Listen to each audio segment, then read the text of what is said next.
नमस्कार दोस्तों, मैं आपको एक चीज़ बता दूं। इस पृथ्वी पर ऐसे लोग हैं कि कई लोग तो आपसे बहुत प्रेम करते हैं, कई लोग बहुत घृणा करते हैं, बहुत ज़्यादा नफ़रत करते हैं, यहाँ तक कि आपके साथ में बहुत बड़ी बड़ी स्कीम भी करने लगते हैं। अब दोस्तों, मैं आपको यहाँ पर बता दूं, जो लोग आपसे प्रेम करते हैं, बहुत प्रेम करते हैं, उनका आप सम्मान करें, ये सोच के कि हाँ मतलब ईश्वर के रूप में कोई इंसान मेरे को अपना प्रेम दे रहा है। ठीक है, अब ऐसे ही कोई दूसरा इंसान है यहाँ पर, वो आपके साथ में स्कीम कर रहा है। ठीक है, अब उसके अंदर भी वही है। दोस्तों ध्यान से सुनना, उसके अंदर भी वही बैठा है कि जो स्कीम कर रहा है। तो दोस्तों क्या वजह है, इसके अंदर वजह है, समझो इस चीज़ को। आप मतलब जो स्कीम कर रहा है, बल्कि आपको उससे कहीं ज़्यादा उसका सम्मान करना चाहिए जो आपके साथ में स्कीम कर रहा है, क्योंकि वो नहीं चाहता कि तुम उस हिस्से के मालिक बनो, उस कचरा मतलब ये जो समाज है, तुम इस समाज में रहो। मेरी स्थिति कुछ ऐसी ही थी दोस्तों। मेरी स्थिति मतलब ये थी कि एकदम अलग, क्योंकि मेरे को हर कोई पसंद नहीं करता था, बिल्कुल पसंद नहीं करता था। अब आप पहले की जनरेशन को तो आप जानते ही होंगे कि लड़कियों को पहले इतना सम्मान नहीं दिया जाता था, कि लड़कियों को बिल्कुल ही डाउन लेवल में रखा जाता था।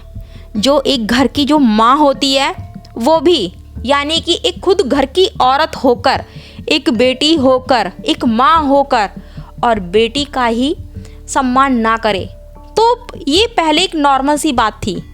ये कोई एक औरत नहीं थी, ऑलमोस्ट लगभग सभी औरतें थीं ऐसी। तो मैं आपको यहाँ पर बता दूँ, आज मैं इस स्थिति में आई हूँ, मैं उन्हीं लोगों की वजह से आई हूँ, अपने पेरेंट्स की वजह से आई हूँ, अपनी मम्मी की वजह से ही आई हूँ। क्योंकि मेरे जो मम्मी थी, उन्होंने मेरे को उस माहौल में ज़्यादा घुसने ही नहीं दिया। अगर वो मेरे को बहुत प्यार मान सम्मान देते, तो दोस्तों आप खुद ही सोचो कि मैं मेडिटेशन की तरफ जाती। इम्पॉसिबल, कैसे चली जाती? अगर मुझे हर चीज़ मिलती चली जाती, मेरी सारी की सारी डिमांडें पूरी होने लगती, तो दोस्तों यकीन मानो मैं मतलब ऐसी जगह नहीं जा पाती। मैं अपने आप को, कहने का मतलब है कि मैं अपने आप को उन लोगों से कहीं ज़्यादा अमीर समझती हूँ। क्यों? क्योंकि अगर आज मैं यदि खुले आसमान के नीचे भी बैठ जाऊँ, तो वो मेरे लिए स्वर्ग है। पता है दोस्तों क्यों? क्योंकि स्वर्ग और नर्क ये यहाँ से निकलता है। कहाँ से? दिल से। अगर दिल में तुम्हारे बहुत प्रेम, अपार प्रेम है, तो तुम खुले आसमान के नीचे भी बैठकर मतलब अपने आप को, अपने ऊपर बड़ा फ़क्र महसूस करोगे, बिना किसी चिंता के। तो दोस्तों मैं आपको यहाँ पर बता दूँ, मैं अपनी उन मम्मी का, अपनी माताश्री का बहुत ही सम्मान करते हुए उनको बल्कि धन्यवाद देती हूँ। अगर वो मेरी ऐसी स्थिति नहीं करते, तो मैं इस तरफ, इस साइड में जाती ही नहीं। ध्यान से सुनना दोस्तों, मैं नहीं जाती। अगर मेरे को भरपूर प्यार मिलता, तो दोस्तों क्या मैं जा पाती? इम्पॉसिबल। अब ऐसे ही यहाँ पर महात्मा बुद्ध थे। अब आप ये कहेंगे कि महात्मा बुद्ध के पास में तो सारे ऐशो आराम थे, लेकिन वो क्यों गए? वहाँ पर भी एक रीज़न है, मैं आपको बता दूँ रीज़न क्या था। दोस्तों महात्मा बुद्ध को ऐशो आराम सारी ज़िंदगी दी उनके पिताश्री ने, क्योंकि उनके पिताश्री को पहले ही किसी पंडित पुरोहित ने ये बता दिया था कि अगर इसे जिस दिन भी दुख का एहसास हुआ, तो वो उसी टाइम ये संन्यास ले लेगा ये। अब दोस्तों चाहे तुम कितना भी बड़ा मतलब उसको राजपाट दे दो, उसको खूब सारी ऐशो आराम सुख सुविधा दे दो, दुख का मतलब तुम ये मत सोचो कि राजपाट है तो दुख नहीं आ सकता। दुख वो कहीं से भी आए, वो आ सकता है। तो जो महात्मा बुद्ध थे, उनको जो दुख आया था ना, वो कहाँ से? किसी को मरा हुआ देखा तो उनको अचंभित हुआ कि ये कौन है।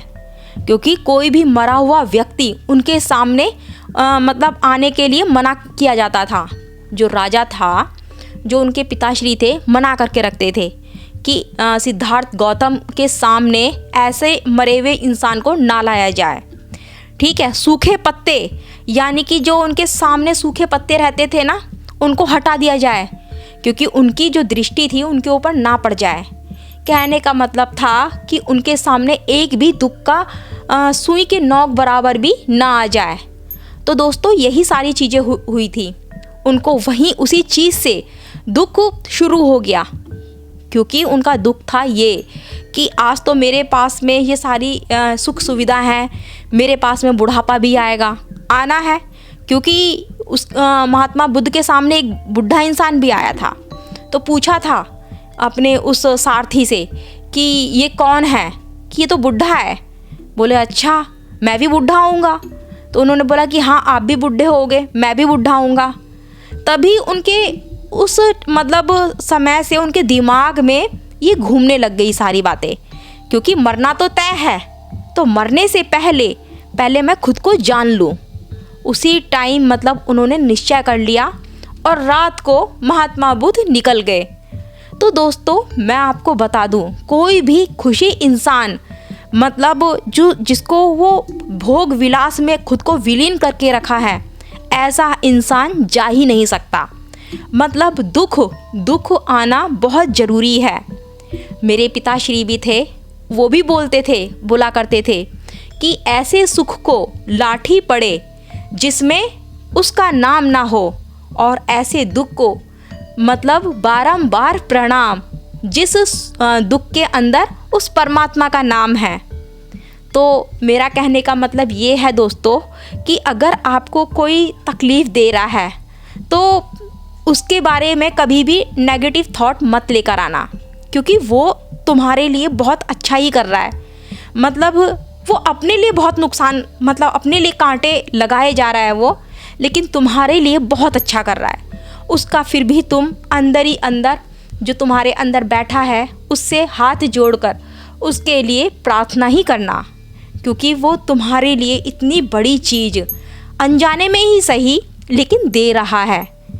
ध्यान से सुनना, अगर इस चीज़ को हर इंसान जान ले तो कभी किसी से भी नफ़रत नहीं करेगा। दोस्तों मेरी इस बात को ध्यान से समझना, और मतलब पहले जब खुद को जानोगे तभी समझोगे, क्योंकि कोई भी तकलीफ़ हमें ऐसे ही नहीं मिलती है। इसके पीछे रीज़न होता है बहुत बड़ा।